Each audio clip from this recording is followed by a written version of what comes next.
computador. Ok.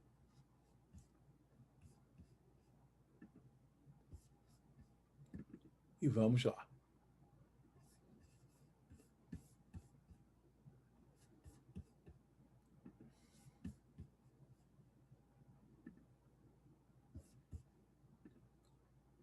Então, músculos do membro inferior é o assunto que nós vamos conversar. Os músculos do membro inferior, obviamente, são as estruturas dinâmicas que estão aplicadas ao esqueleto do membro inferior, né? Ao esqueleto composto pela raiz do esqueleto, o símbolo do membro inferior, e pela parte livre do membro inferior, formada pelo osso da coxa, que é o fêmur, pelos ossos da perna, que são a tíbia e a fíbula, e pelos ossos do pé, né? Que são os ossos do tarso e os ossos do metatarso e dos dedos. Ok? Então, nós vamos estudar músculos que vão atuar sobre as articulações que existem entre esses conjuntos de ossos. Então, inicialmente, nós vamos estudar os músculos que atuam sobre a articulação do quadril, promovendo a movimentação da cabeça do fêmur dentro do acetábulo do quadril. Tá? Depois, nós vamos observar que esses músculos vão estar localizados no quadril. Tá? E esses músculos localizados no quadril, eles vão agir sobre a articulação do quadril e, portanto, movimentar a coxa. Depois nós vamos estudar os músculos que estão localizados na coxa, que são os músculos que vão agir sobre a articulação do joelho. Então, a articulação aqui entre os côndilos femorais e os côndilos tibiais, né? Visto aqui pela frente, aqui por trás, visto com mais evidência, vão ser movimentados por músculos situados aqui na coxa. Tá?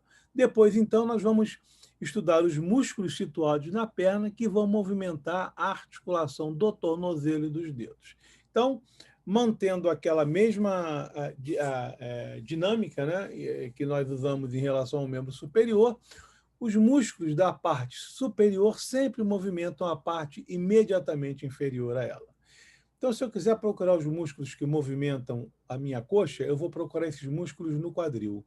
Se eu quiser procurar os músculos que movimentam a minha perna, eu vou procurar na coxa. Se eu quiser procurar os músculos que movimentam o meu pé e os meus dedos, eu vou procurar aqui na perna. Se eu quiser procurar os músculos que movimentam só os meus dedos, eu vou procurar aqui no tarso. Tá? Óbvio que tem algumas exceções, tem músculos que estão na coxa e, além de movimentarem aqui a perna, eles também movimentam a própria coxa, por exemplo, mas não é a sua ação principal. Então, sempre um segmento muscular superior movimenta um segmento do corpo ou do membro inferior, imediatamente inferior a ele. Ok? Então, vamos começar, então, com o quadril. Tá? Quais são os músculos que têm ação na articulação do quadril? O que a gente vai procurar ver aqui? Quais são os movimentos, primeiro, se os músculos têm ação na articulação do quadril, essa ação resulta em quais movimentos? Né? Naqueles que são possíveis de serem executados na articulação do quadril. Então, entre esses músculos vão estar os músculos da região glútea, que são os músculos posteriores e laterais, um conjunto... Desculpa, pessoal, eu peço desculpa para vocês. Eu só vou desligar isso aqui.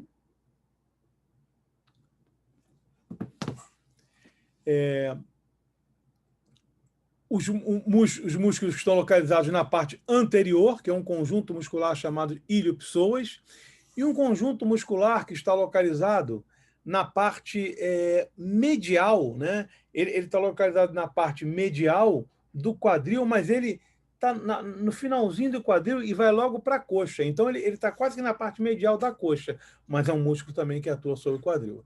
Então, esses músculos que contornam a articulação do quadril é que vão provocar um movimento em torno dessa articulação. Okay? Muito bem. A articulação do quadril, então, é essa articulação aqui entre o osso do quadril e o fêmur, né? Particularmente entre a cabeça do fêmur e o acetábulo do quadril. Tá? Então, a cabeça do fêmur ela tem um encaixe dentro do acetábulo, que é uma região côncava, né? Ela recebe a convexidade da cabeça do fêmur, aloja uma grande parte dessa cabeça do fêmur, o que faz com que ela seja uma articulação bastante estável, né? Ela é uma articulação cujo processo de entorse ele é mais difícil. Ela é uma articulação muito bem, onde há um encaixe muito bom entre as peças articulares, né? Então, esse encaixe ele é reforçado por uma cápsula articular, por sua vez reforçada por um conjunto ligamentar bastante potente. Então, é uma articulação bastante estável, uma articulação que permite, sem o risco, né, de haver a desarticulação, a transmissão do peso de todo o segmento corporal superior, cabeça, pescoço, membros superiores, todo o tronco, da coluna vertebral para o osso do quadril, através dessa articulação aqui entre o sacro e o ilíaco, né?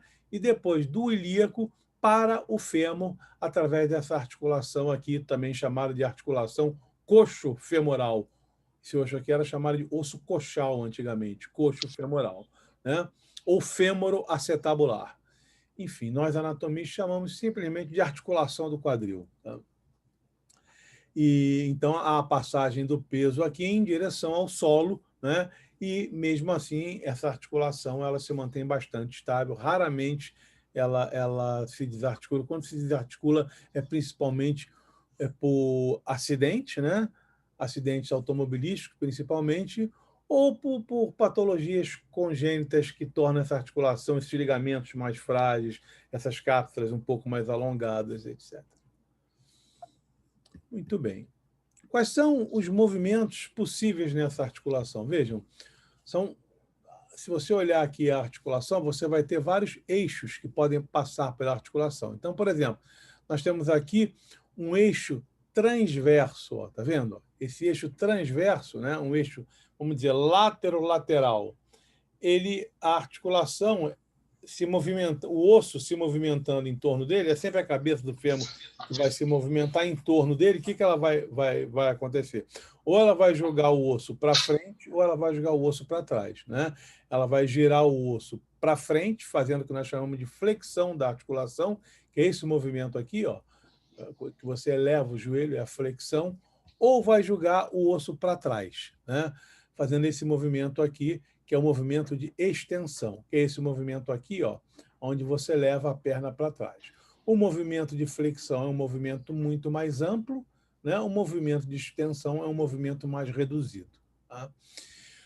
Se você analisar essa articulação no eixo antero-posterior, ou anterior-posterior, quer dizer, um eixo é onde o fêmur ele é perfurado da frente para trás, né? Então, o que vai acontecer? A articulação vai rodar lateralmente, assim, ó, em torno dele. Ou o osso vai rodar para fora ou vai para dentro, né? Ou ele vai se deslocar, vai se afastar do corpo, ou ele vai se aproximar do corpo. Exatamente fazendo isso aqui, ó. Ou ele se afasta do corpo, é o que nós chamamos de abdução, ou, retornando à posição zero aqui, ele se projeta para dentro do corpo, em direção ao corpo. É o que nós chamamos de adução. Muitas vezes se chama esse movimento de afastamento aqui do membro de abdução e a partir daqui o retorno já é chamado de adução. Tá? Isso não tem muita importância. O que é importante a gente lembrar? O movimento de abdução é aquele, vamos dizer assim, como o próprio nome diz, de abertura do membro, né? De afastamento do membro em direção lateral, se afasta do corpo. E o movimento de adução é um movimento de retorno do membro em direção à linha média do corpo, podendo até ultrapassá-lo. Ok? O terceiro conjunto de movimentos é aquele que é feito em torno de um eixo longitudinal, como esse aqui, né? É como se eu tivesse o fêmur aqui e eu passasse um arame por dentro dele longitudinalmente. Ele vai rodar em torno desse arame aqui, exatamente como está mostrado aqui, né? Esse osso vai rodar. Ou ele vai rodar se torcendo aqui para dentro, é a rotação medial, ou ele vai rodar se torcendo aqui para fora, é a rotação lateral, né? Por exemplo, se esse tubérculo aqui virar aqui para dentro, enquanto esse aqui vira lá para fora, eu tenho uma rotação medial. Se esse tubérculo aqui se deslocar para trás, né, eu vou ter uma rotação lateral. Ou ele vai estar rodando para um lado, ou ele vai estar rodando para o outro. Se você estiver em pé, por exemplo, e olhar para a ponta do teu dedo e fizer um movimento não só do pé, mas um movimento de todo o membro inferior, se a ponta do teu dedo ela for virada para fora, você está fazendo uma rotação lateral. Se a ponta do seu dedo for virada para dentro, você está fazendo uma rotação medial. Tá? A melhor forma de se observar é essa aqui. Ó. Tá vendo? Você coloca a perna em flexão, tá vendo? Ela está em flexão. E aí você vai rodar, então, o osso. Ou vai rodar.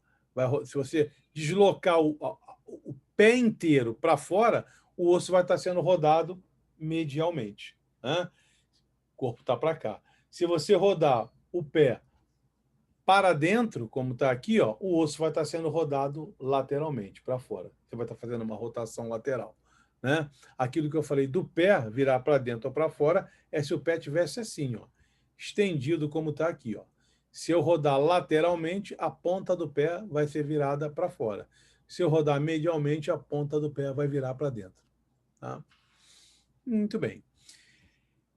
E se eu conjugar todos esses movimentos ao mesmo tempo, eu vou ter um movimento, se você olhar aqui para o meu ombro, algo como se eu fizesse isso aqui, ó, com a articulação do também, eu consigo fazer esse movimento aqui com a articulação do quadril. Né?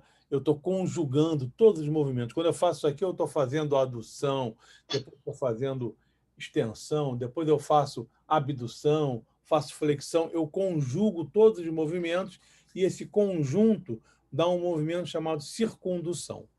Tá? Então, essa articulação é uma articulação que nós classificamos como uma articulação sinovial do tipo esferoide, né? Onde uma esfera roda dentro de um soquete e consegue, então, todos os movimentos possíveis. Muito bem. Quais são os músculos responsáveis por esses movimentos? Vamos começar analisando os músculos que fazem o movimento de deslocamento anterior da coxa e o de deslocamento posterior da coxa, ou seja, a flexão e a extensão. Né? Então, vamos ver primeiramente os músculos anteriores e mediais. O conjunto de músculos anteriores e mediais vai ser formado basicamente por dois músculos. Um que é uma união de dois outros músculos e um outro isolado. O mais importante, disparado, esse conjunto, que é dado pela união do músculo psoas, que é esse músculo que tem origem aqui, ó, na coluna lombar, né? Ele desce, constitui aqui um músculo fusiforme, tá? Desce, penetra aqui na cavidade pélvica e se encontra com o músculo que está alojado aqui na fossa ilíaca. É um músculo chamado ilíaco. Esse conjunto muscular aqui, formado pelo psoas maior e pelo músculo ilíaco, vai se unir, vai passar por baixo aqui do ligamento inguinal, tá vendo o ligamento inguinal? Na lacuna dos músculos aqui, e vai contornar aqui o colo do fêmur e vai lá para trás se inserir no trocânter menor do fêmur. O trocânter menor está lá atrás, vocês não estão vendo. Então, vejam, se esse músculo está vindo aqui de cima para baixo, cruza a articulação pela frente, quando ele puxar, ele vai puxar o músculo de trás para frente. Ele vai puxar esse músculo aqui para frente. Então, ele vai deslocar esse osso para frente. Vai fazer esse movimento aqui, ó, que é o movimento de flexão da coxa. Então, esse psoas ilíaco aqui é o principal flexor da coxa. Tá? É o psoas ilíaco. Muito bem. Além disso, ó, como ele cruza aqui por trás, ó, se ele puxar o músculo, a parte de trás do músculo, ele vai torcer o músculo para lá, assim. Né? Então, ele vai fazer com que o músculo rode nessa direção, rode para fora. Ou seja, ele faz também uma rotação lateral da coxa. Então, quais são os movimentos que ele faz? Ele faz a flexão da coxa e a sua rotação lateral. Tá? Você eleva a coxa e roda lateralmente ela um pouquinho. Então, é o psoas ilíaco. Tá? psoas ilíaco é um músculo que, justamente por ele ter essa importante ação de elevação da coxa, ele eleva também o tronco, né? Se você ficar com a pessoa, por exemplo, deitada, e fixar a coxa, não deixar a coxa ser fletida, o que vai acontecer? Se isso aqui não se move, isso aqui vai se mover, ele vai puxar o tronco para frente. Então, você faz também a elevação do tronco. Uma pessoa deitada eleva o tronco. Tá? Esse músculo ele é o principal responsável pelo deslocamento da coxa para frente com muita força. Então, é um músculo muito importante para a potência do chute do futebol. Algumas vezes o treinador físico faz com que o atleta faça a elevação do tronco, mas ele segurando a coxa. Por quê? Para que esse músculo haja, ao invés da musculatura anterior do abdômen. Né? Então, com isso você fortalece esse músculo.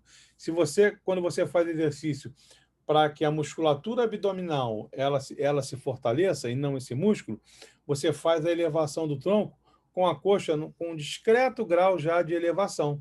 Quando você faz isso, ó, esse músculo aqui ele fica frouxo. Então, ele não dá para ele se contrair e elevar o tronco. A musculatura do abdômen se contrai antes e faz esse papel. E é isso que você quer. Tá? Muito bem.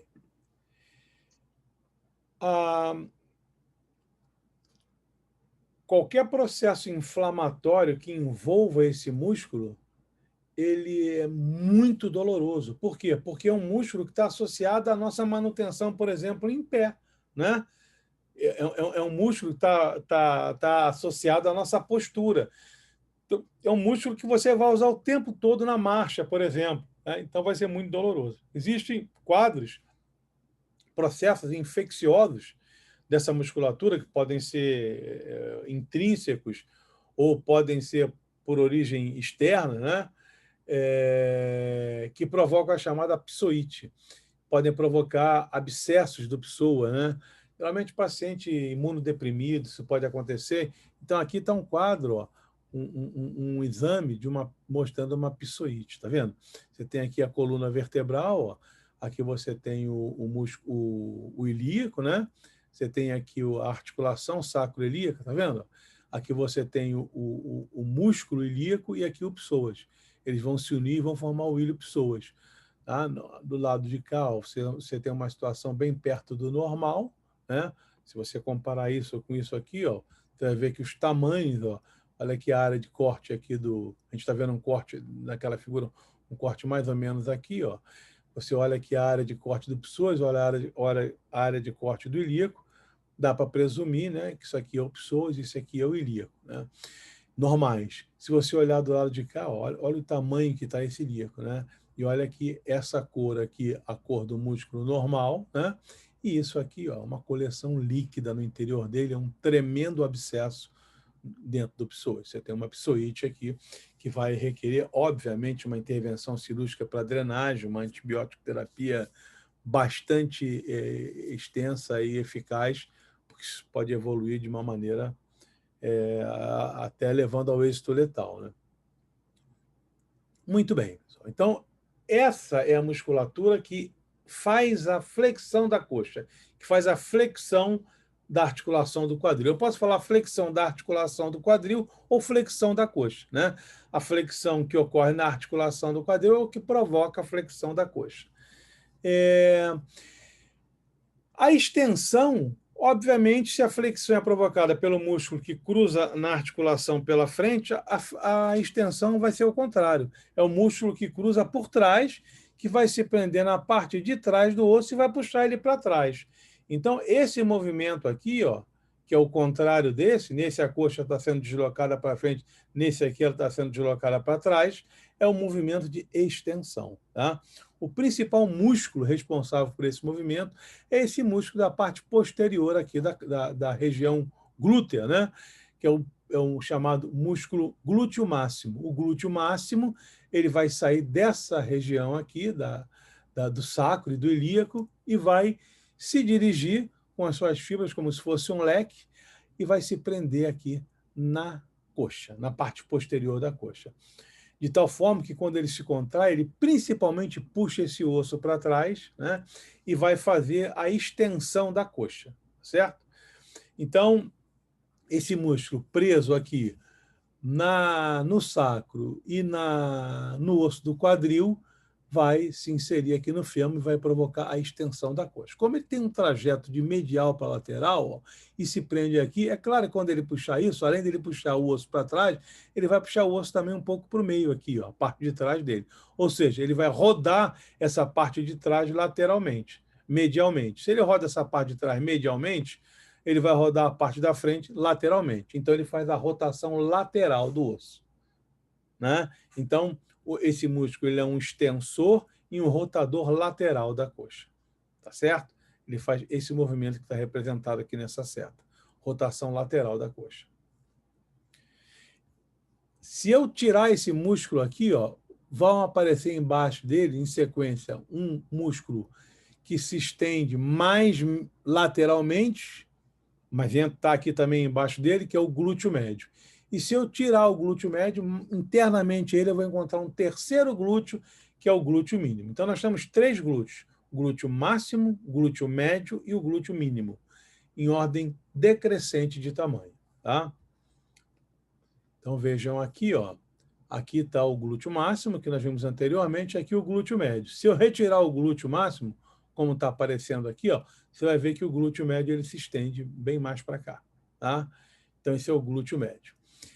Aqui, ó, na frente, ó, saindo da parte anterior aqui da crista ilíaca, na espinha ilíaca anterior e superior, eu tenho um pequeno músculo chamado tensor da fáscia lata. Esse tensor da fáscia lata, ele se prende na fáscia lata, que é uma faixa que tem cobrindo esses músculos, cuja continuação vai dar origem aqui ao trato iliotibial, tá? Então, ele tensiona a fáscia lata e o trato iliotibial quando ele se contrai.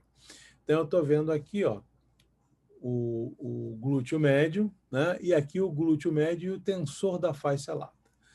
O glúteo médio ele tem origem também aqui na face glútea, vamos dizer assim, do osso do quadril, né? E vem se inserir aqui, ó, no trocânter maior, aqui lateralmente. Se você colocar a mão no lado da parte superior da tua coxa, você sente uma projeção óssea. Essa projeção óssea é o trocânter maior, é bem lateral. Então, você vê que o glúteo médio ele tem mais uma direção aqui, não é posterior, como o glúteo máximo. Ele vem mais de lateral para lateral aqui no fêmur, tá? Então, ele tem esse trajeto aqui. Então, se ele se contrair, o que ele vai fazer? Ele vai puxar esse trocânter para cima. Se ele puxa esse trocânter para cima, ele faz esse osso girar aqui na articulação, né? Ele vai provocar o afastamento do osso da linha média do corpo, ou seja, ele vai fazer o movimento de abdução, tá? Então, ele, da mesma forma que o glúteo máximo é um extensor, ele é um abdutor, ele faz a abdução. Da mesma forma que o tensor da fáscia lata, que tem a mesma direção dele, além de tensionar a fáscia lata, também faz a abdução. Mas, sem dúvida nenhuma, o glúteo médio tem uma ação muito mais importante que o tensor em relação à abdução da coxa, tá? Quando você anda, às vezes você pensa, mas para que eu vou fazer abdução da coxa? Realmente, a abdução da coxa, ninguém fica fazendo a abdução da coxa, jogando a coxa para o lado, né? A perna para o lado. A não ser que você queira andar para o lado. Se estiver andando para o lado, você faz a abdução. Mas como a gente não anda para os lados, a gente anda para frente, né? Então você não faz esse movimento. Mas então para que eu vou usar esse músculo? Você usa e muito para fixar a articulação. Pensa bem. Analisa essa figura aqui, ó. Você está dando uma passada. Aí você pisa com o pé direito no chão e suspende o esquerdo, que depois vai ser projetado para frente para continuar a sua passada, né? Quando você tira esse pé aqui, você perdeu o apoio no chão. O que deve acontecer? Você cair para esse lado. Você perdeu o apoio, o teu peso vai te jogar para cá, né? Por que o teu peso não te joga para cá? Porque esse glúteo médio, que quando contraído faz abdução da coxa, ó, nesse momento a coxa está fixada aqui ao solo, então ela não vai se movimentar. Então, ao invés dele puxar a coxa para o lado, ele vai puxar aqui o ilíaco para o lado. e ele vai se contrapor, então, o quê? A descida para o membro, para o lado do membro que perdeu o apoio. Ou seja, ele vai fixar o quadril para que um dos membros possa perder o apoio com o solo. Então, o glúteo médio, nesse caso aqui, ele é um fixador do quadril para que o membro inferior contralateral possa ser retirado do solo. Tá? Se esse músculo falhar, se ele não conseguir se contrair, o que vai acontecer? Você vai tirar o pé do chão e rapidamente vai cair de novo com ele para cá, porque ele não vai conseguir segurar, fixar essa pele, você vai tombar para o lado de cá.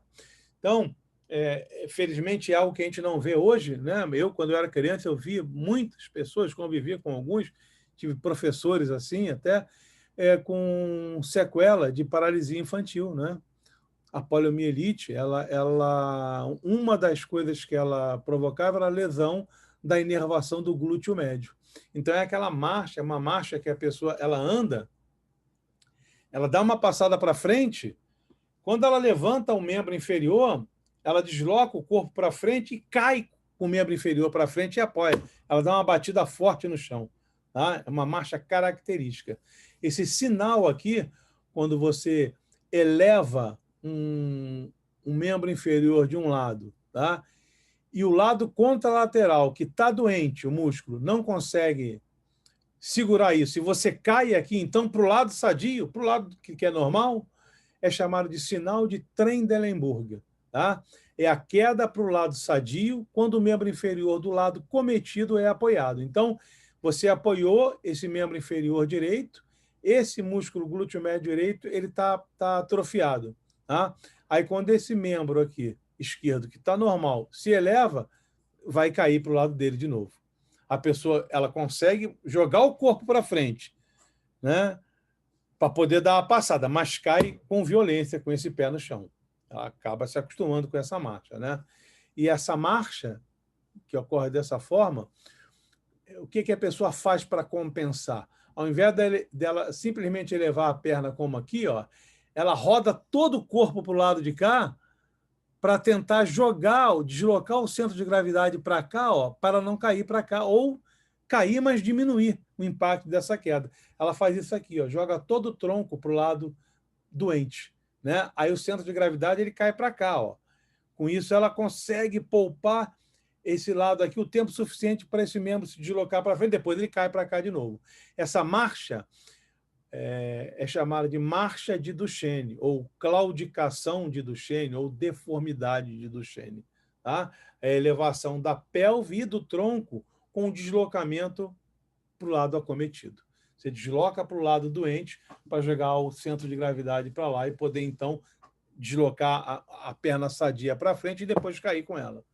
Então, o sinal levantou e caiu para cá é sinal de Trendelenburg, e essa marcha que você faz usando esse artifício é a marcha, claudicação ou deformidade de Duchenne. Tá? São coisas importantes para você conhecer para a semiologia neurológica.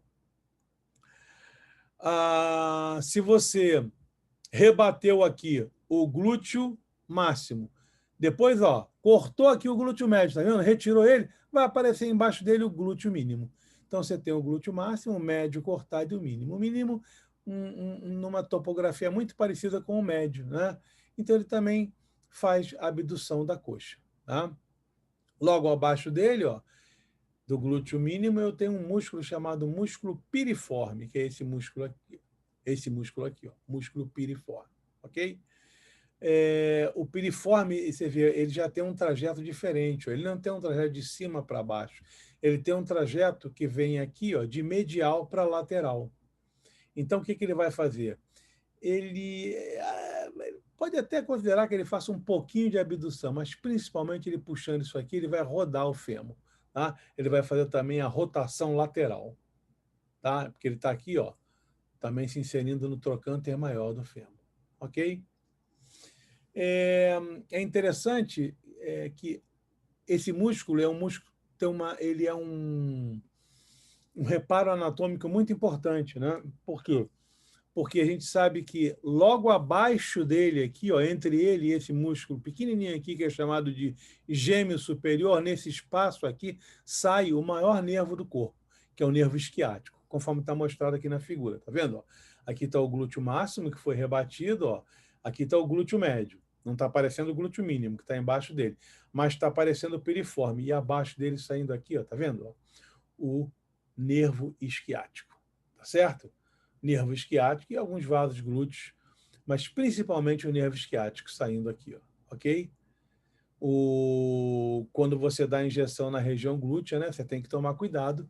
Um dos cuidados é para preservar esse nervo e até esses vasos também da possibilidade de serem lesados pela agulha.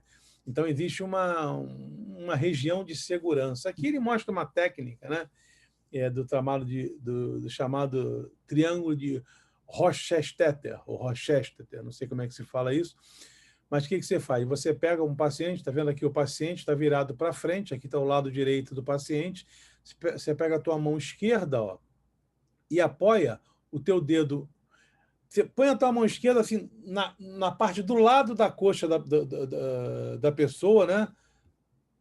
Com a palma mais ou menos aqui, ó, pegando no trocânter maior, no nível do trocânter maior. Aí o teu indicador, ele vai palpar a espinha ilíaca anterior e superior, aqui na ponta da crista ilíaca. Você pega e afasta o médio, o máximo que você puder dele, né? Você colocou ali, afasta assim. Esse V que ficou aqui, ó, esse espaço aqui, ó, entre um dedo, o dedo médio, o indicador e a crista ilíaca, você vai definir esse triângulo, tá? De von Rochester aqui. E é nesse triângulo, então, que você vai dar a sua injeção. E com isso você vai estar com uma área de segurança. O que a gente faz na prática? Na prática, você vem aqui, ó, tá vendo? Aqui você tem aqui uma região glútea, ó. Aqui está a linha média, tá vendo? Aqui são os processos espinhosos, ó. A crista sacral mediana, vamos dizer assim. Aí você pega essa região glútea aqui, ó, e divide ela em 4. Faz um risco aqui, uma cruz, divide em 4. Ela vai ficar com um quadrante superior interno, um externo, um inferior interno, um inferior externo. Você dá a injeção aqui, ó, no quadrante superior externo. Tá? A injeção ela pega principalmente o músculo glúteo médio. Tá? Principalmente o glúteo médio. Então, dessa forma, você preserva isso aqui. Ó. Tá vendo? Ó, toda essa região. Você vem aqui, ó, faz o quadrado, né? Quadrante superior interno, superior externo, inferior interno, inferior externo. Dá aqui no quadrante superior externo. Divide em 4, quadrante superior externo, não tem como errar. Ok? Então, glúteo mínimo e o piriforme. O glúteo máximo, o glúteo médio e o glúteo mínimo são os músculos que fazem a extensão e a abdução da coxa, né? Todos os outros músculos que estão aqui embaixo, ó, na realidade eles ficam embaixo da massa do glúteo médio, são pequenos músculos que têm um trajeto lateral, né, da região aqui da pelve para o trocânter maior do fêmur. São, por isso, chamados de músculos pelvitrocanterianos. Todos eles passam por trás do fêmur aqui, ó, e vêm para o trocânter. Então, quando eles puxam o trocânter, eles vão fazer com que o fêmur rode lateralmente. Então, são músculos rotadores laterais. Tá? Então, que músculos são esses? São o piriforme, que a gente já viu aqui, e esses 4 músculos aqui embaixo. Ó, né? Esses 4 músculos aqui embaixo. Deixa eu ver aqui.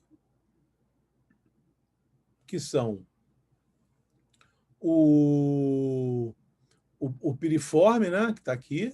Aqui está o glúteo mínimo, o piriforme, né? O gêmeo superior, o gêmeo inferior, e entre eles, ó, praticamente mais é o tendão que você vê aqui do músculo obturador interno. Tá? E abaixo do gêmeo inferior, o quadrado femoral. Então, são piriforme, gêmeo superior, obturador interno, gêmeo inferior e quadrado femoral. Ok? Esses músculos têm em conjunto a ação, músculos pelvitrocanterianos, e todos eles provocam a rotação lateral, né? A rotação lateral do fêmur. Eles puxam isso aqui, rodam aqui para o meio, então a parte da frente vai rodar, né, para fora do corpo. Então, é uma rotação lateral. Além disso, também, por eles estarem vindo de medial para lateral, eles puxam o osso um pouco para o meio, são um pouco também adutores mas para eles serem adutores mesmo, eles tinham que estar se prendendo mais aqui embaixo para ter um braço de alavanca maior. Aqui o que eles fazem basicamente mesmo é rotação. Tá? Esse músculo piriforme aqui, como ele tem nesse espaço aqui aquela relação com músculo, com nervo isquiático, né? Ele pode, em algum momento, por alguma razão, ele pode se hipertrofiar. E essa hipertrofia do piriforme pode, então, provocar ele vai ficar estimulando ali, né, por contiguidade, o nervo isquiático, e isso provocar uma reação no isquiático de espessamento. Isso pode resultar em patologia principalmente sensitiva no membro inferior. Então, nessa imagem de ressonância magnética aqui, tá vendo? Aqui está a parte anterior, aqui está a parte posterior, aqui está a parede abdominal anterior, os dois retos aqui, tá vendo? E aqui está a parede posterior. Tá? Então, isso aqui é o osso, ó, tá vendo? Isso aqui é o sacro, ó, cortado. Isso aqui é o glúteo, ó. Isso aqui é a musculatura glútea, tá vendo? Musculatura glútea, ó. Aqui tem mais osso. Mas olha aqui, o que eu quero que vocês vejam aqui, ó. Desse lado aqui, ó, eu tenho um piriforme, tá vendo? Aqui está o piriforme, ó, tá? E aqui, ó, tá o nervo isquiático, tá? Então tá aqui um piriforme normal, ó, ok? Do lado de cá, ó, o piriforme se espessou ao tamanho que ele está aqui. Houve um espessamento do piriforme, tá vendo? E você vê até a própria fáscia dele espessada aqui. E aí o que você observa aqui? Um espessamento reacional do nervo isquiático. O nervo isquiático ele reagiu como um processo inflamatório e fez um espessamento dos tecidos ali em torno dele. Então, isso geralmente tem uma sintomatologia dolorosa. Você vai ter que agir aqui sobre o piriforme para ele parar de provocar essa compressão, né? Esse estímulo mecânico do nervo isquiático. Mas você vê que isso é muito bem visível em ressonância magnética. Tá? Muito bem. Então, aqui nós já vimos, né? E com isso nós, então, vimos os músculos que passam pela frente da articulação e fazem, então, a flexão da coxa. Músculo principal que passa por trás, glúteo máximo, que faz a extensão da coxa, né? Os músculos que passam pelo lado, que são os músculos, principalmente o glúteo médio, né? Mas também o glúteo mínimo, e que fazem, então, a abdução da coxa. E agora a gente tem que ver os músculos que passam medialmente a articulação. Dessa forma, então, eles vão ter uma direção de medial para lateral e vão se prender na coxa. E vão puxar, então, a coxa para onde? Para o meio. Vão puxar a coxa para o centro do corpo. Ou seja, são músculos que vão fazer a adução. Então, são chamados músculos adutores. São músculos que se prendem aqui, ó, na parte mais baixa aqui, ó, da pelve, tá vendo? Ó, da parte mais baixa aqui da pelve, ó, tá vendo? E vão se dirigir para a coxa. Então, são músculos que vão puxar a coxa em direção medial. São músculos que vão fazer a adução, são chamados de músculos adutores. Tá? Eu tenho aqui, ó, um adutor curto, um adutor longo, um adutor magno e um adutor mínimo. Tá? Então, vejam aqui, ó, um corte da coxa, passando assim na coxa. Nós estamos vendo esse corte aqui, ó, parte anterior do corte, parte posterior do corte, parte lateral e parte medial. Ó. Olha aqui os músculos adutores, olha o trajeto deles como é, tá vendo? Ele é assim, ele vem daqui, ó, da região medial em direção à coxa. Eles abordam a coxa medialmente. Vão puxar esse osso para cá, para o meio.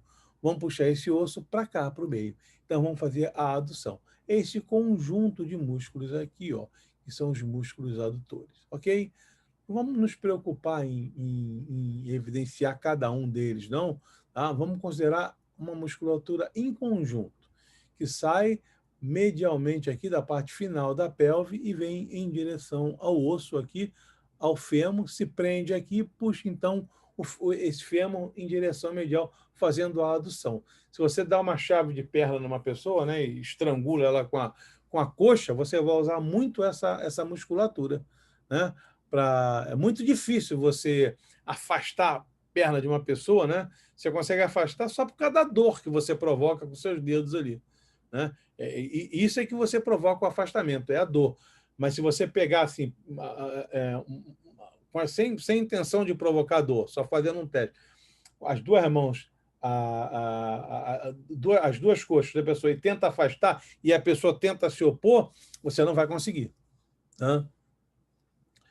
É uma musculatura muito potente, é uma musculatura, inclusive, que tem uma tendência muito grande a se encurtar. Tá? Então, por isso que quem pratica atividade física regular está sempre fazendo alongamento, né, da musculatura do touro. Em que consiste esse alongamento? Você fazer a abdução, principalmente apoiando a perna em algum lugar e vir abaixando o tronco para ir afastando o máximo possível a coxa da parte média do corpo, né, de uma maneira que você possa ir esticando passivamente esses músculos e alongando esses músculos. São os músculos adutores, nós chamamos de adutores da coxa, né? Ou adutores da articulação do quadril. Então, esse é o conjunto dos músculos que agem sobre a articulação do quadril, certo? Então, como é que você avalia funcionalmente esses músculos? São sempre testes que vão procurar avaliar como esses músculos estão se comportando em relação ao deslocamento do membro inferior, né? Em torno da articulação do quadril. Então, você vai testar dessa forma aqui, por exemplo, os músculos flexores, tentando fazer a coxa se levantar, né? Primeiro, sem colocar a mão, você só vai testar a atividade funcional em relação à gravidade, se ela consegue vencer a gravidade ou não, e depois apoiando a mão, né, e imprimindo um pouco de dificuldade aqui ao movimento. Todos esses testes só têm valor se você testar um lado e o outro logo em seguida, porque todos esses testes têm que ser comparativos, a não ser que seja uma coisa muito flagrante, né? Mas, às vezes, as alterações são menos perceptíveis, mas elas existem. Então, sempre é comparativo o lado direito com o lado esquerdo, e você compara o desempenho de um lado com o outro. Tá? Aqui os músculos extensores, né? Mesma coisa, você está falando para a pessoa tentar elevar essa coxa posteriormente, né? Deslocar essa coxa posteriormente. Primeiro tentou contra a gravidade, depois exercendo aqui uma oposição. Abdução, né? E adução. Na adução, você segura aqui e manda a pessoa fechar os dois membros, aproximar os dois membros. Tá certo? As rotações, etc. Rotação, grupo de rotadores mediais, né? Tentando virar aqui a coxa para cá, e os laterais tentando virar a coxa para o outro lado. Então, sempre você vai fazer isso, você vai testar contra a gravidade e contra a resistência do examinador, vai comparar um lado com o outro e vai dar uma nota, vai estabelecer uma escala, geralmente se usa uma escala de 0 a 5, e vai dar uma nota para o desempenho, para você, então, poder avaliar funcionalmente essa musculatura. Ok? Muito bem, pessoal. Então, isso que nós vimos são os músculos que vão agir na articulação do quadril, deslocando a coxa. Tá? Agora nós vamos ver os músculos que estão localizados na coxa e que agem na articulação do joelho, deslocando a perna. É um deslocamento mais simples, que basicamente você vai ter movimentos simplesmente de extensão e de flexão da perna. A rotação é mínima, tá? Então, vamos ver quais são os movimentos possíveis na articulação do joelho.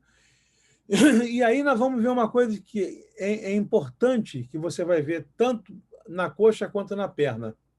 O conceito de compartimentalização. Então, vamos ver como é essa compartimentalização da coxa e os músculos nos compartimentos. E qual o papel desses músculos na movimentação da articulação do joelho. Então, vejam aqui um corte, né? Um corte horizontal, ou um corte axial, né? Se você tem aqui o longo eixo, um corte que é transversal ao longo eixo, É um corte axial, ou horizontal ou transverso, né? Passando pela coxa. Então, veja aqui, nós sempre olhamos, né, como eu falei para vocês, por convenção, nós temos a vista inferior. Então, eu estou olhando inferiormente. Se eu estou olhando inferiormente, se eu estou vendo por baixo, essa pessoa está deitada com a cabeça para lá, com a sola do pé virada na minha direção, eu sei que isso aqui é uma coxa esquerda. Por quê? Porque os vasos sanguíneos elas ficam na parte medial. Tá? Então, se eu estou vendo vasos sanguíneos aqui, eu sei que isso aqui é a parte medial. Para isso aqui ser uma parte medial, isso aqui é uma parte lateral de uma coxa que eu estou vendo por baixo, né? Ela só pode ser do lado esquerdo. A direita estaria aqui, ó, com a parte medial virada de encontro à parte medial da esquerda. Então, isso é uma coxa esquerda.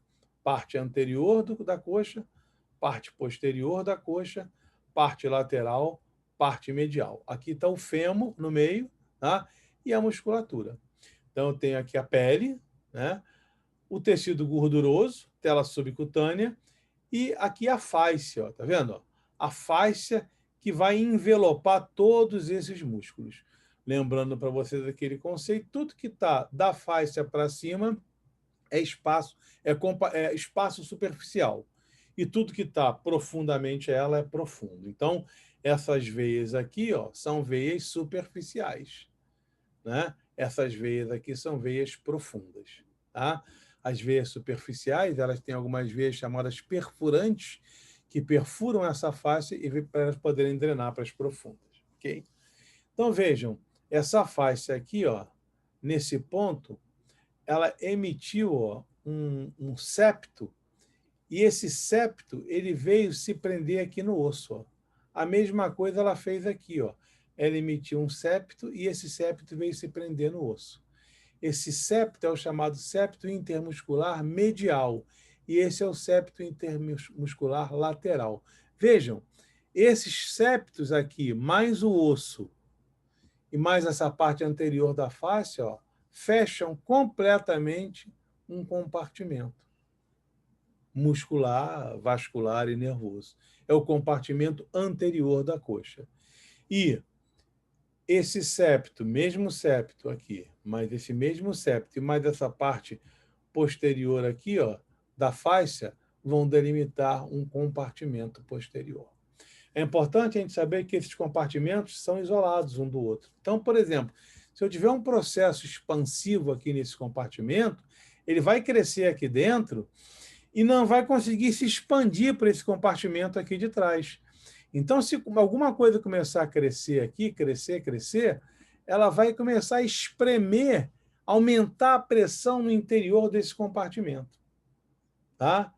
E aí, ela às vezes começa, por exemplo, um vaso sanguíneo que se rompeu aqui, ó, ele começa a sangrar aqui dentro, o sangue não tem por onde sair, porque a face não deixa. Ó. E ele vai enchendo esse compartimento e vai começando a esmagar os músculos. Com isso, nós temos uma chamada síndrome de compartimento. Tá? Essa é só uma das formas dela acontecer. Esse esmagamento pode levar à necrose dos músculos, eu vou ter uma miólise acentuada, os produtos dessa lesão, desses miócitos, vão ter que ser filtrados no rim e há um risco muito grande deles excederem a capacidade de filtração do rim e provocarem uma insuficiência renal, que pode matar a pessoa.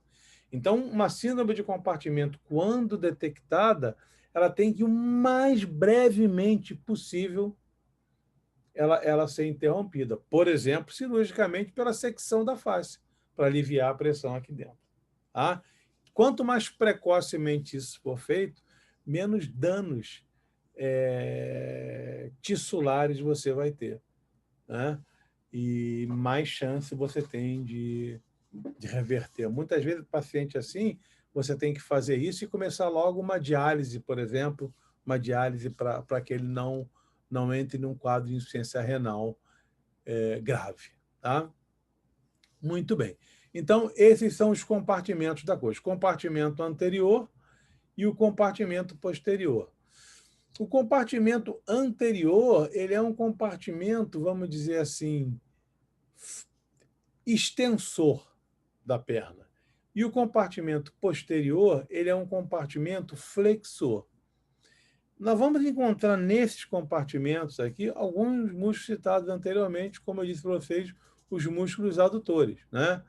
E mais alguns músculos mediais aqui. Tá certo? Mas os principais são esses anteriores, que fazem a extensão da perna, e os posteriores, que fazem a flexão da perna. Então, vamos olhar isso aqui, ó. Então, vejam aqui, ó, músculos anteriores da coxa. Os músculos anteriores da coxa são basicamente dois músculos, ou três músculos. Um é esse músculo aqui, ó, que é o músculo mais comprido do corpo, é o músculo chamado sartório, tá vendo? Ele sai da espinha ilíaca anterosuperior, ou seja, ele cruza a articulação do quadril, passa pela coxa, ao longo de toda a coxa, ultrapassa a articulação do joelho e vem se prender aqui na perna. Então, ele é um músculo biarticular. Ele cruza duas articulações e provoca movimento nessas duas articulações. Na articulação do quadril, já que ele cruza essa articulação, e na articulação do joelho, já que ele também cruza essa articulação. E o que ele faz? Vamos lá. Se ele cruza essa articulação do quadril pela frente, ele faz flexão da coxa. Né? Ele vai puxar a coxa para frente, faz flexão da coxa. Se ele cruza essa região da coxa de lateral para medial, ele vai puxar essa parte aqui para fora. Então, ele vai promover também a abdução da coxa. Vai promover a abdução da coxa. Né?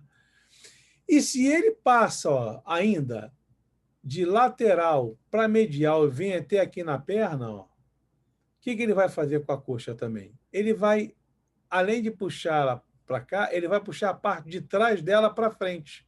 Ele vai rodar a coxa. Então, ele faz flexão anterior da coxa, abdução e rotação lateral da coxa. E como ele se prende aqui, ó, ele dá uma volta por trás quase do joelho, ó, tá vendo? E se prende aqui na perna, ele puxa a perna para trás, ele faz flexão da perna. De rotação medial, mas principalmente flexão. Se você quiser reproduzir esses movimentos, basta você, sentado, cruzar a sua perna. Tá? Quando você cruza a sua perna, você, para cruzar a perna, né, ficar com as pernas cruzadas, você vai ter que elevar a coxa, você vai ter que rodar a coxa, você vai ter que afastar a coxa primeiro em abdução e depois rodar a coxa lateralmente para que a tua perna possa ficar em cima do joelho, vamos dizer assim. Né? Então, você faz... E você flete a perna. Né? Você flete a coxa, abduz a coxa, roda a coxa e flete a perna. Né? Se você ficar com a perninha cruzada, bem próxima uma da outra, né? Se você pensar bem numa ação que você usa para fazer isso, quando a pessoa está costurando. Né? Quando ela está costurando, ela faz isso. Né? Ela cruza a perna e apoia a mão ali para costurar. Né? Então, é assim que o alfaiate ele trabalha. Né? Hoje em dia é bem diferente. Esse músculo, antigamente, era chamado de músculo costureiro. Tá? Os médicos chamavam o sartório de músculo costureiro. Tá? É um músculo curioso.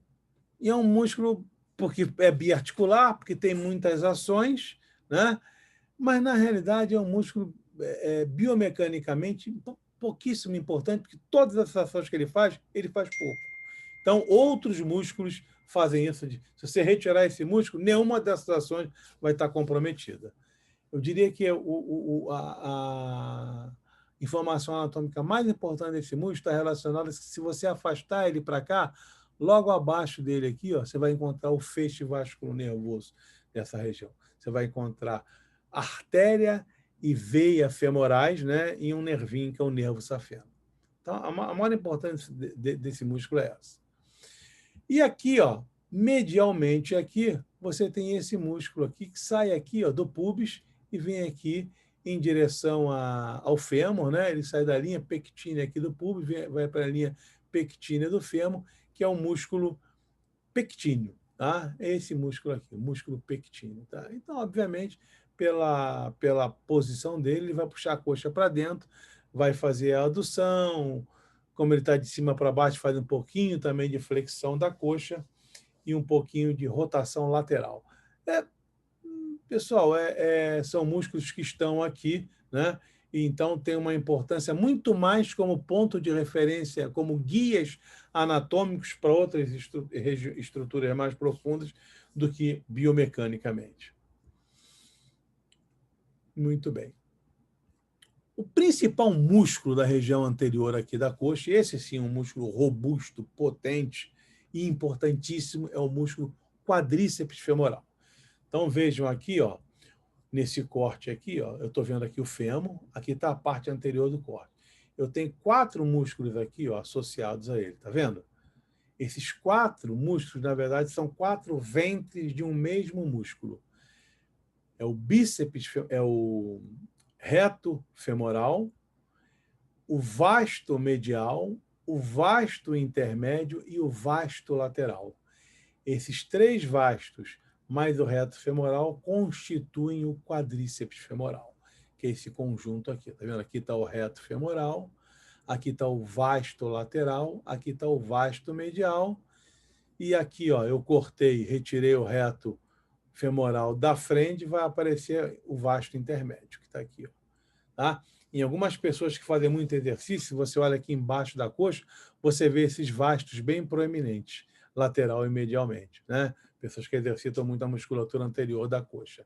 Então, o que esses músculos fazem? Esses músculos, você vê que eles vêm aqui, ó, todos eles, vão terminar em um tendão, ó. Esse tendão vai englobar a patela, tá vendo aqui, ó?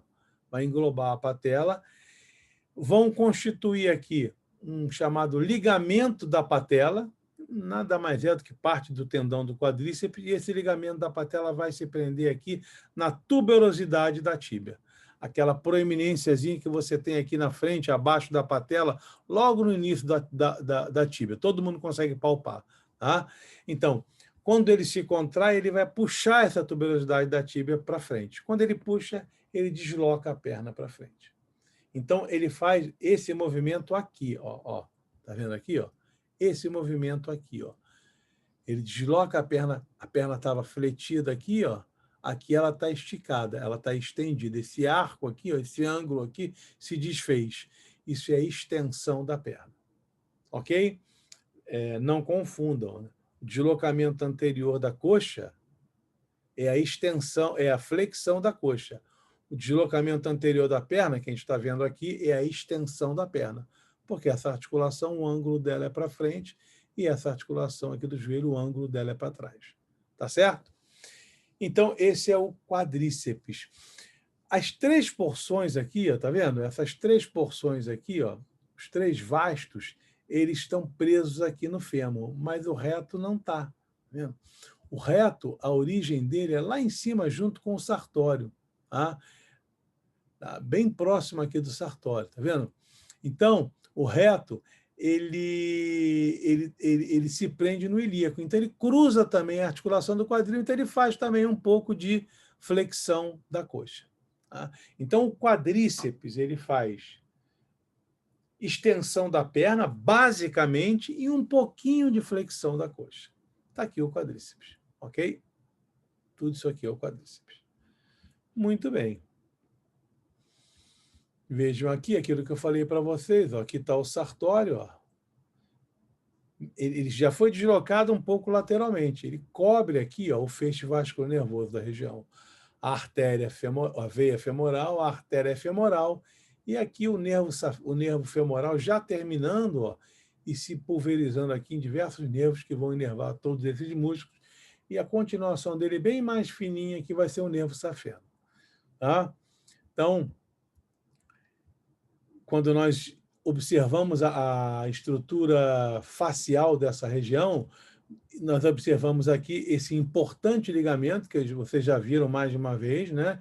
Que se estende da espinha ilíaca anterior e superior até o púbis, que é o ligamento inguinal. Né? Posteriormente a esse ligamento, sua face se dirige aqui à estrutura óssea da pelve e ela forma, então, duas passagens, duas lacunas. Uma lacuna é a chamada lacuna dos músculos, tá? E a outra é a lacuna dos vasos. Tá certo? Então, na lacuna dos músculos, eu vou ter passando aqui, basicamente, o ilho-psoas. Vai passar o ilho-psoas e vai passar também o nervo femoral, tá vendo? Junto com ele aqui, ó, tá vendo? E eu vou ter uma projeção aqui, ó, que é o chamado arco ilho-pectíneo, que vai separar essa lacuna dos músculos de uma lacuna mais medial aqui, que é chamada de lacuna dos vasos. O nervo femoral vai passar na lacuna dos músculos, junto com o ilho-psoas.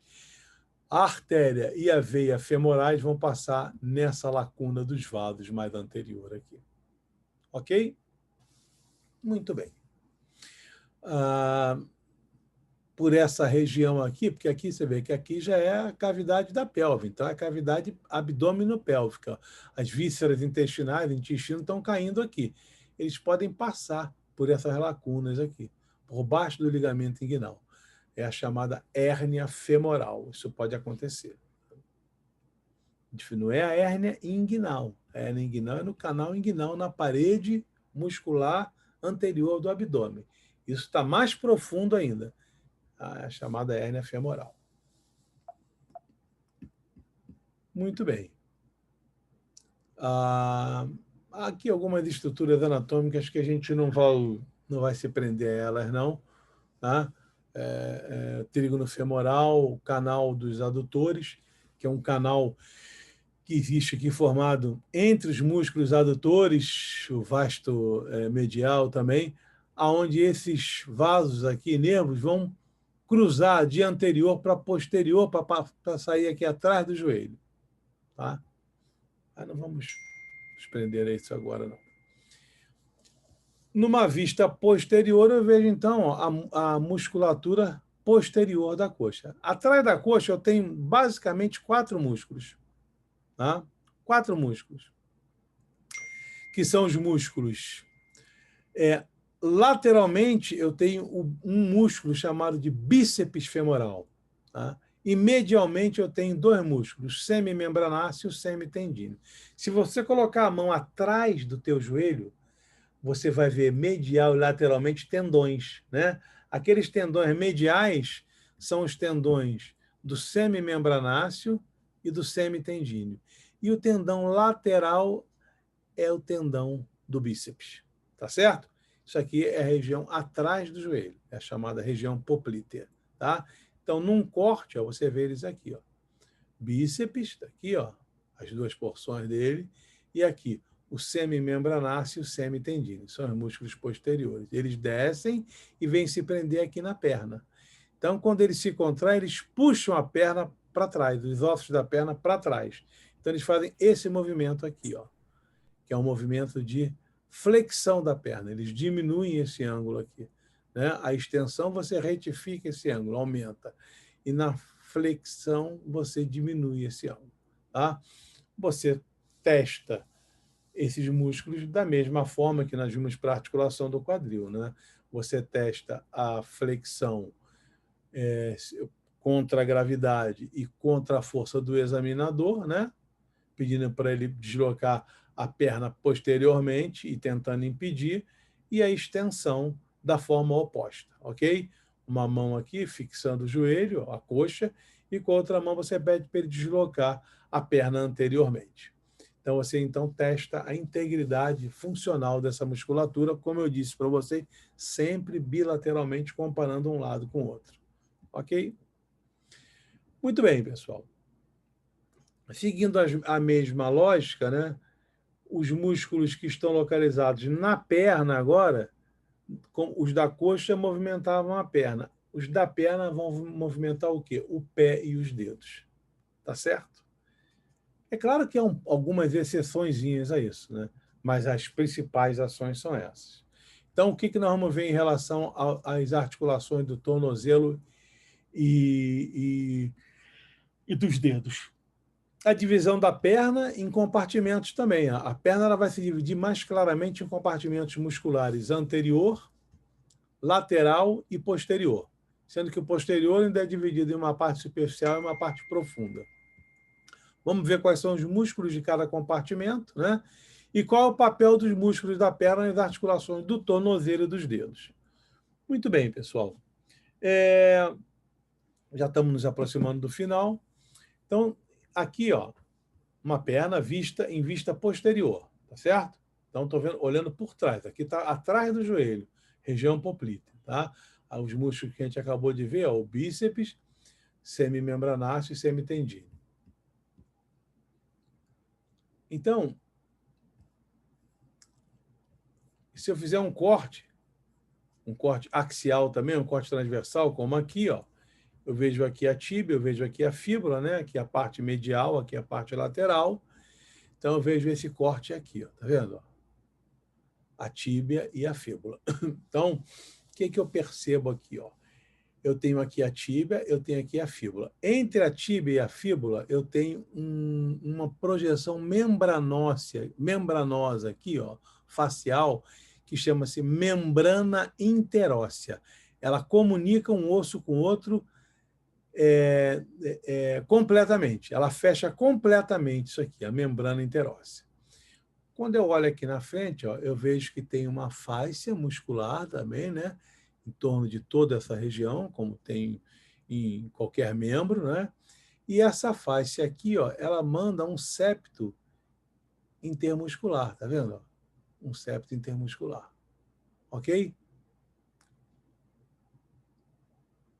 Aqui, ó, tem um outro septo intermuscular, tá vendo? Esse septo intermuscular aqui, ó, é o septo intermuscular anterior. Tá? Essas setas, desculpa, elas foram deslocadas. Tá? Essa seta devia estar apontando aqui, ó, septo intermuscular anterior. E essa seta aqui devia estar aqui, ó, septo intermuscular posterior. Tá certo? Então, o septo intermuscular anterior, a membrana interóssea, os ossos e a parte anterior da cápsula vão delimitar um compartimento anterior que fica anteriormente aos ossos, está vendo? Ó? Com 3 músculos aqui no seu interior. Entre o septo intermuscular anterior e o septo intermuscular posterior aqui, eu vou ter um compartimento lateral, tá vendo? Ó? Ele está localizado lateralmente aqui. Essa é a parte lateral do corte, com 2 músculos apenas. E entre o septo intermuscular posterior, o osso, membrana interóssea, mais osso, e o restante da fáscia muscular aqui, ó, eu vou delimitar um compartimento posterior. Esse compartimento posterior vai ser separado em uma parte mais superficial, composta por esses 3 músculos aqui, e uma parte mais profunda, composta por esses outros 3 músculos aqui. Então, vocês veem que o compartimento posterior da perna, ó, ele é muito mais forte em termos musculares do que o compartimento anterior e do que o compartimento lateral também. Ok?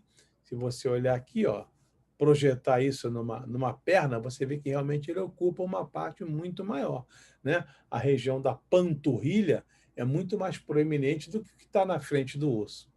Não é isso?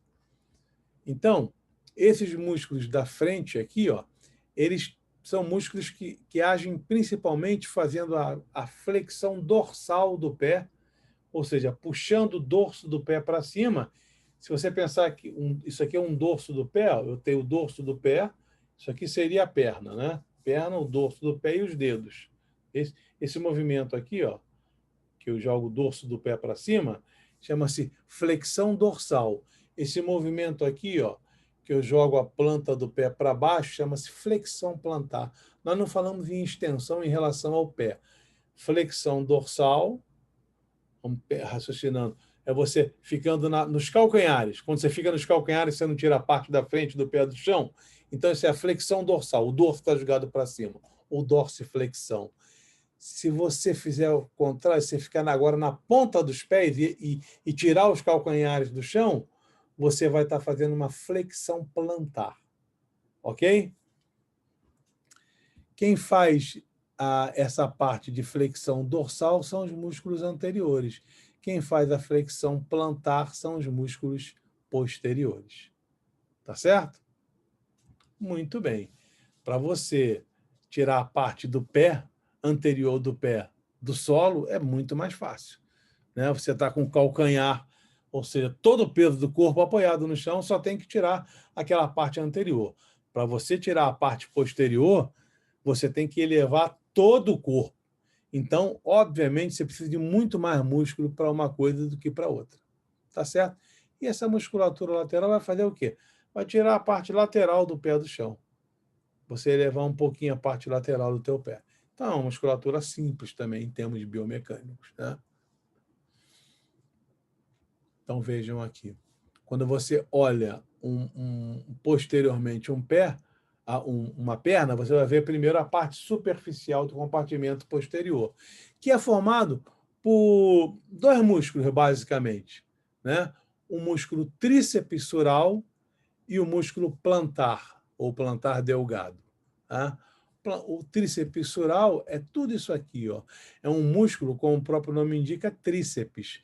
Então, ele tem duas porções superficiais de um músculo bíceps, que é o gastrocnêmio.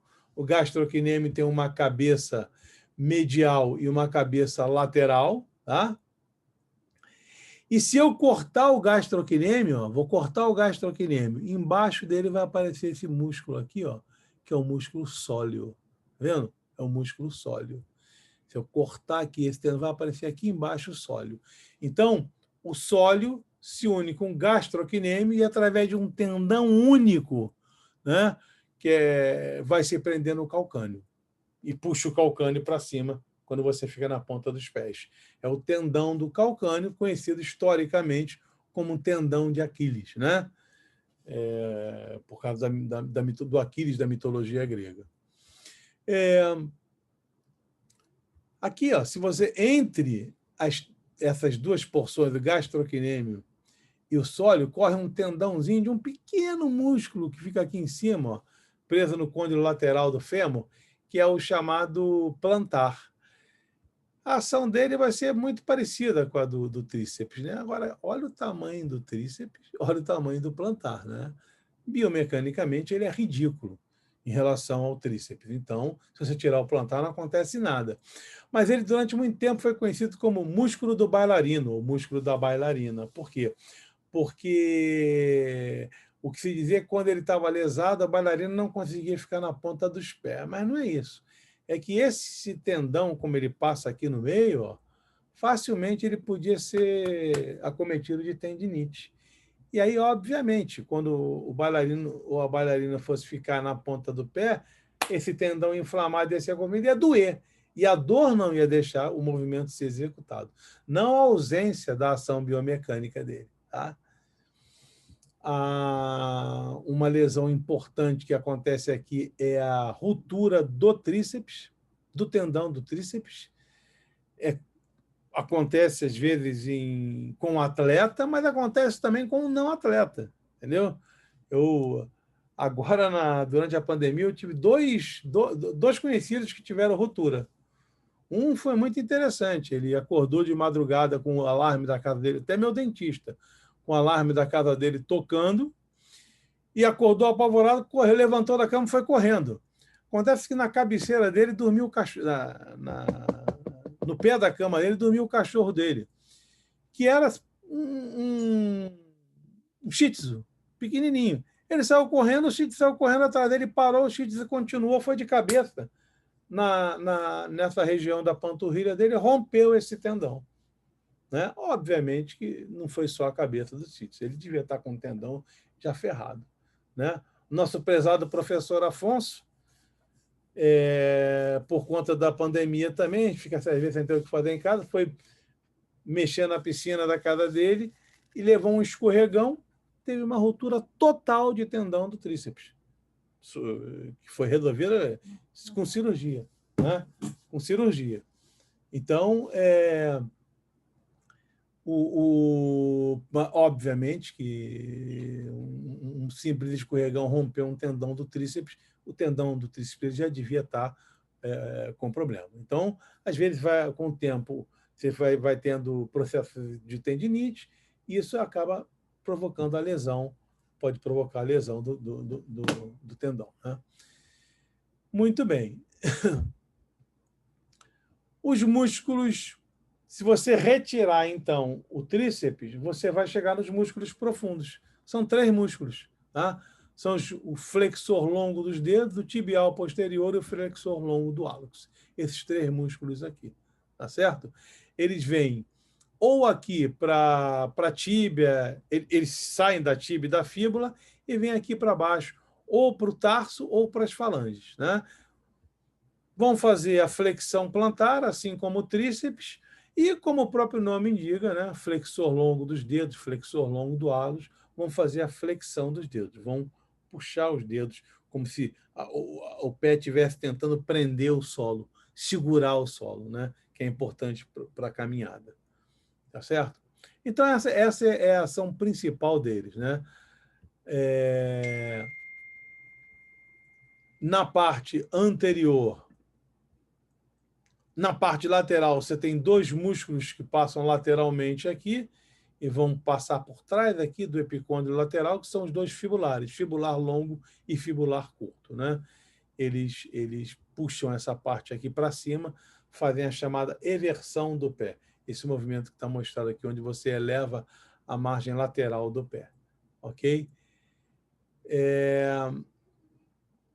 Na avaliação funcional dessa musculatura, né? Eu não mostrei aqui os anteriores.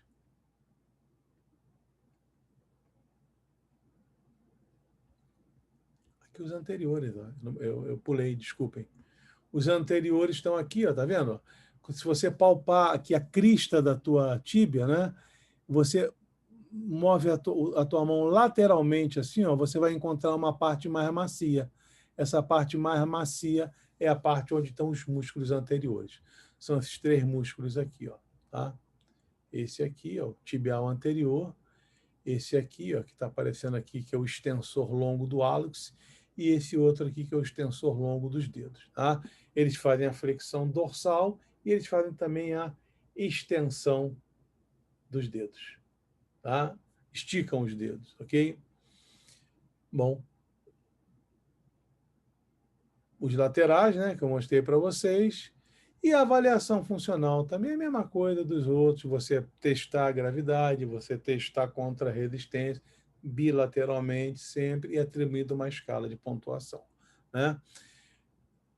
Alterações desses músculos, elas cursam com alterações de posição do pé, aqui um pé equinovaro bilateral, né, numa criança, aí você tem que fazer cirurgias, mudando, às vezes, inserções desses músculos, né, para você corrigir essas posições, mas os resultados geralmente são muito bons. Os músculos intrínsecos do pé, que vão agir sobre os dedos, né, são músculos que estão no pé, no dorso do pé você só tem 2 músculos, extensor, assim como você tem um extensor longo do hálux, e o extensor longo dos dedos, você vai ter um extensor curto do hálux e um extensor curto dos dedos no dorso do pé. São músculos com pouquíssima importância biomecânica. Tá? Na planta do pé, você tem um conjunto muscular maior, porque na planta do pé você tem uma estrutura associada com a manutenção do arco do pé. Tá? Então, você tem um conjunto muscular muito grande, com vários músculos que se distribuem em camadas, tá? São os chamados músculos intrínsecos do pé. Quando você abre a pele, você vê primeiro uma aponeurose, que é a aponeurose plantar, e a partir da dissecção dessa aponeurose, você vai vendo essa sucessão de músculos aqui, músculos que se dirigem ao hálux, né? Como o abdutor do hálux, flexor curto do hálux, etc. Músculos que se dirigem aos dedos, ao dedo mínimo separadamente. Normalmente tem um conjunto de músculos que se dirige ao hálux, um conjunto que se dirige ao dedo mínimo e um conjunto que se dirige aos 3 dedos intermediários. Tá? Eles vão ter essa distribuição em camadas. Tá bom? E, finalmente, chamar a atenção que esses tendões desses músculos longos que descem da perna em direção ao pé como eles fazem um trajeto aqui num ângulo, há um ângulo muito grande aqui, formado entre o dorso do pé e a perna, eles têm que ser contidos aqui, para que eles não se projetem para frente quando eles são contraídos, e isso diminui a ação deles, a força de ação. Então, existem estruturas chamadas de retináculos que prendem esses músculos. São estruturas faciais que ajustam esses músculos próximos aqui do osso e não deixam eles se projetarem. Tá certo? Você tem um retináculo superior dos extensores e o retináculo inferior dos extensores, que estão aqui, ó. Tá? E você tem o retináculo dos flexores, que está aqui, ó, e tem o retináculo dos músculos fibulares, que está aqui lateralmente, parte dos músculos fibulares. Pessoal, era isso que eu queria, que eu tinha para mostrar para vocês, tá certo? Nós temos aqui, eu estou vendo uma série de perguntas. Eu vou pedir só um segundo para vocês aqui. E já volto.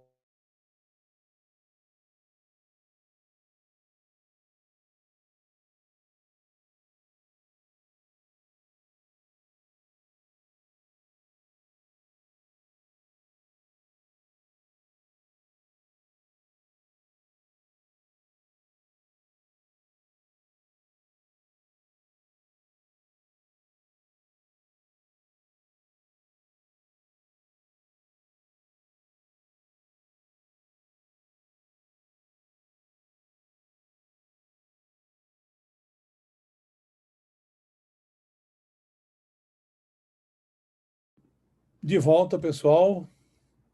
Então, vamos lá. Vamos às perguntas, pessoal. Aqui, professor, boa tarde. Qual é a diferença entre abdução e rotação lateral? Pessoal, eu vou fazer aqui com o braço, tá? Mas é o mesmo raciocínio para o membro inferior. Deixa eu ver se eu levantar aqui. Ok, então vamos lá. Ó. Abdução é isso aqui, ó. É quando você afasta o membro do corpo. Adução é isso aqui. Certo? Rotação lateral, ó, eu vou fazer flexão aqui, vou virar, para vocês poderem ver. Vou fazer flexão aqui. Se eu virar isso para fora, ó, eu rodeio o braço. Né? Se eu fizer isso aqui, ó, o meu braço está rodando para fora.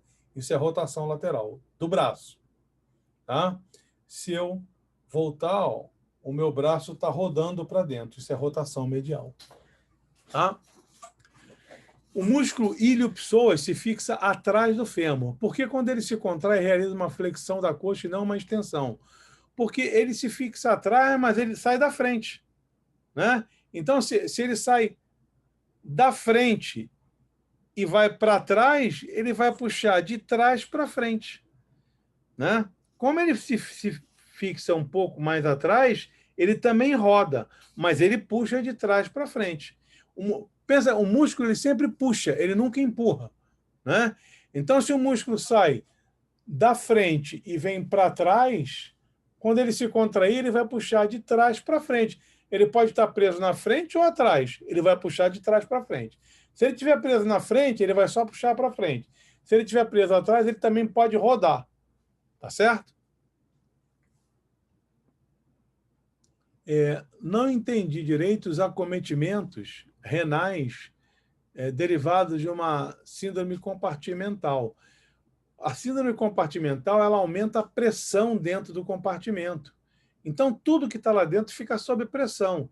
Então, por exemplo, uma coisa que pode acontecer é o músculo ele ser pressionado. Quando o músculo ele é pressionado, é como se ele estivesse sendo apertado. Os vasos sanguíneos que estão dentro do músculo, nutrindo o músculo, eles são colapsados. O músculo para de receber sangue e necrosa. Né? Aí as células de miócito sofrem miólise. Né? E dessa miólise, os produtos dessa miólise vão pelo sangue e vão ter que ser depurados pelo rim. Né? Só que, como há uma lesão muscular extensa, isso excede a capacidade de filtração pelo rim e provoca colapso dos glomérulos e você entra em falência renal, você entra em insuficiência renal.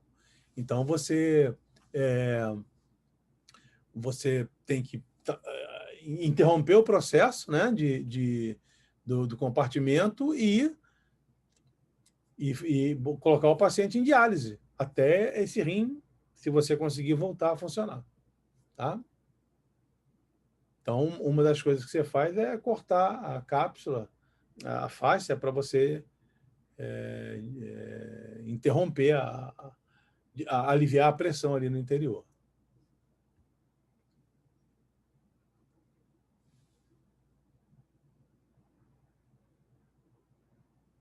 Por que aqui o músculo sartório? O músculo sartório, olha só, se você pensar, ó, uma coxa aqui, ó, do lado direito, tá? A espinha ilíaca vai estar aqui, ó, mais lateral. Ele sai da espinha ilíaca e vem em direção medial, ó, e se prende na parte medial aqui. Então, ele vai puxar do medial para lateral. Ele vai rodar isso aqui assim, ó. Ele vai rodar para fora aqui, ó. Tá certo? Então, ele faz rotação lateral da coxa, né? Ele tá aqui tá a coxa e aqui tá a perna. Ele sai daqui para cá, ó. Então ele vai puxar aqui, ele vai rodar a perna para cá. Então é só você raciocinar em cruzando a tua perna. Ele faz exatamente isso.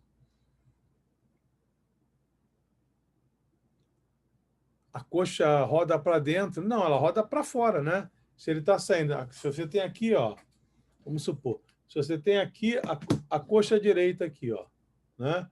Se o músculo vem daqui para cá, ó, quando ele puxar, ele vai fazer isso aqui, ó. Ele vai rodar para fora. Ela não vai rodar para dentro, tá? Então ele faz rotação lateral.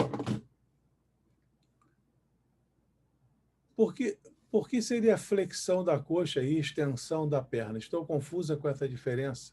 Você diz que o deslocamento anterior, porque se você pensar numa pessoa em pé, né, quando você desloca a coxa anteriormente, a articulação entre a coxa e o quadril, você está fechando o ângulo da articulação.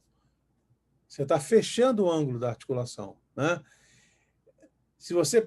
Quando você fecha o ângulo da articulação, você tem uma flexão, tá certo? Quando você abre o ângulo de uma articulação, você tem uma extensão, tá certo? Então, na perna, quando você desloca a perna anteriormente, o ângulo está onde? Está atrás do joelho, você está aumentando o ângulo ali. Então, você tem uma extensão da perna. Então, quando você... Deixa eu ver se eu consigo ficar em pé e você... Não dá para ver, né? Não dá para ver, claro que não dá para ver. É impossível. Mas é isso aí. Se você pensa na pessoa, desloquei a coxa para frente. Eu vou aproximando a coxa do corpo. Então, eu vou fechando o ângulo da articulação, do tronco. Se eu segurar ela aqui, abraçar a coxa, trouxer ela aqui, eu consigo ela encostar no tronco. Quando eu vou jogando a minha perna para frente, igual como se eu fosse dar um chute, né? Eu estou abrindo aquele ângulo ali de trás. Eu estou afastando a perna da coxa. Tá? Então, aí, nesse caso, é uma extensão. Tá certo?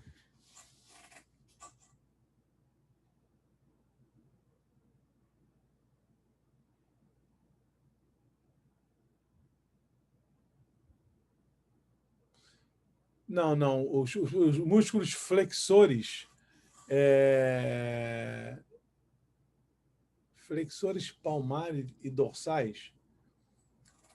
Não, tem os flexores. Eu não sei que músculo você está falando.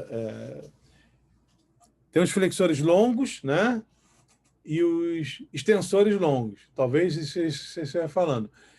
Se eles se inserem em algumas falanges, ou em todas as falanges, ou só em algumas porções. Não. Eles se inserem em todos os dedos, só em algumas falanges de cada dedo. Tá? Em uma determinada falange de cada dedo. Então, por exemplo, o músculo extensor do hálux vai se inserir em uma determinada falange do hálux. O músculo extensor longo do hálux, né? O músculo extensor comum, extensor dos dedos, vai nos outros dedos. Assim vai, extensor do mínimo, etc. Tá bom? Eu não sei se nem direito. O conjunto do gastrocnêmio, do sóleo e do plantar forma o tríceps sural? Não. O gastrocnêmio tem dois ventres, um ventre lateral e um medial, né? Esses dois ventres do gastrocnêmio mais o sóleo formam o tríceps. O plantar é um músculo à parte. Ok?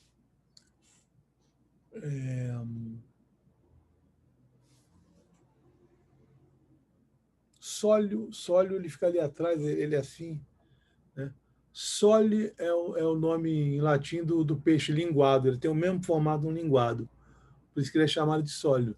Em francês eles falam sole, o linguado, né?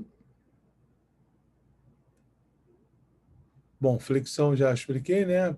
Extensão da perna e flexão da coxa. Definição de origem e inserção. Pessoal, hoje em dia a gente não usa muito mais esse negócio de origem e inserção, não, a gente fala em inserções, são os pontos onde ele se prende do osso, né? Existe uma definição biomecânica que diz que a origem é a parte do músculo que está fixa no segmento que não está se movimentando num determinado movimento. Por exemplo, se eu pensar aqui no bíceps, tá? No bíceps, ele está preso aqui no húmero e se prende aqui embaixo no antebraço, né? Na una. Se eu contrair o bíceps e puxar o braço para cá, o que está se movimentando nessa parte de baixo dele, então a parte dele aqui do bíceps, que se prende ao húmero, seria a origem. E a parte que está se movimentando aqui seria a inserção. Certo? Agora pensa bem, se eu pegar numa barra de flexão aqui, ó, e elevar o meu corpo, acontece o contrário. A parte dele que está presa aqui na una, ela vai ficar parada. A parte que está no braço é que vai se movimentar. Então, inverte. O que é a origem vira a inserção. Em anatomia, para que você não tenha que falar músculo tal, origem tal, inserção tal, no movimento tal. Já no movimento tal, para não ter isso, então a gente considera as origens sempre as partes proximais e as inserções as partes distais. Então, você vai sempre citado nos livros de anatomia e nos atlas as origens dos músculos, as partes dele que estão presas no osso, mais superiores ou proximais, próximo da raiz, né, do membro, e as partes mais inferiores são aquelas que nós chamamos de inserções. Eu prefiro chamar tudo de inserção. Eu coloco origem e inserção porque vocês vão ver isso nos atlas.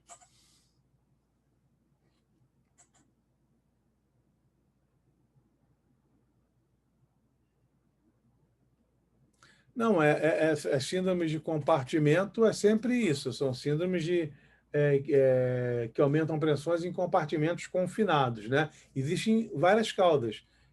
O que eu falei ali de um extravasamento vascular seria só uma delas, mas você tem outros processos infecciosos que podem aumentar a pressão ali, você tem outras síndromes de compartimento, né? E aqueles são só alguns compartimentos.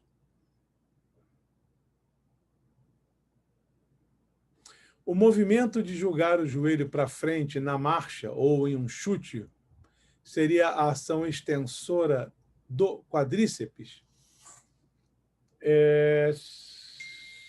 Não, o movimento de jogar o joelho para frente na marcha, pensa bem, quando eu jogo o joelho para frente, eu estou jogando o quê? É o fêmur para frente, é a coxa para frente, o joelho vai junto, né? Isso é ação é uma flexão da região do quadril. Quem faz essa flexão? O ilho-psoas.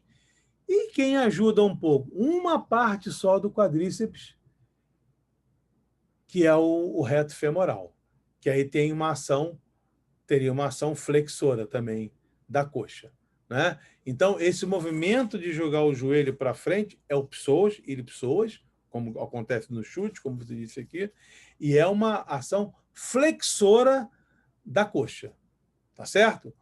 O quadríceps até ajuda nessa, mas não pela sua ação extensora. A ação extensora do quadríceps, que acontece na articulação do joelho, jogando a perna para frente, né? é a ação da maior parte da musculatura, né, deslocando a perna como um todo para frente, um movimento que acontece na articulação do quadril. E é uma ação extensora, a ação extensora do quadríceps. Então, a pergunta foi assim, o movimento de jogar o joelho para frente na marcha, ou em um chute, como comentado, seria a ação extensora do quadríceps? Não. Né? Seria uma ação flexora e do ilho-psoas. A ação do quadríceps extensora é jogar a perna para frente. Um movimento que vai acontecer na articulação do joelho, mas a perna está sendo jogada para frente. A extensão da perna.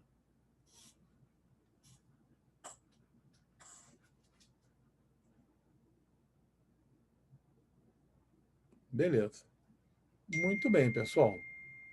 Acho que todas as perguntas foram respondidas, né? Bom, eu espero que tenha sido útil para vocês aí em informações. Falamos de bastante coisa interessante, falamos de todos os músculos praticamente, que tem principalmente que são mensuráveis, né, do ponto de vista do exame físico. Vamos discutam aí entre vocês essa questão da prática, né? Vocês estão vendo meu ajudante aqui? Olha ele aqui, ó. Cachorrão, né? Chegou agora da rua, estava passeando. Mas discutam bastante para quarta-feira a gente ter uma reunião bem o mais definitiva possível sobre isso. Tá certo? Um grande abraço para todos vocês. Ok, obrigado pela aula, professor. Um abraço.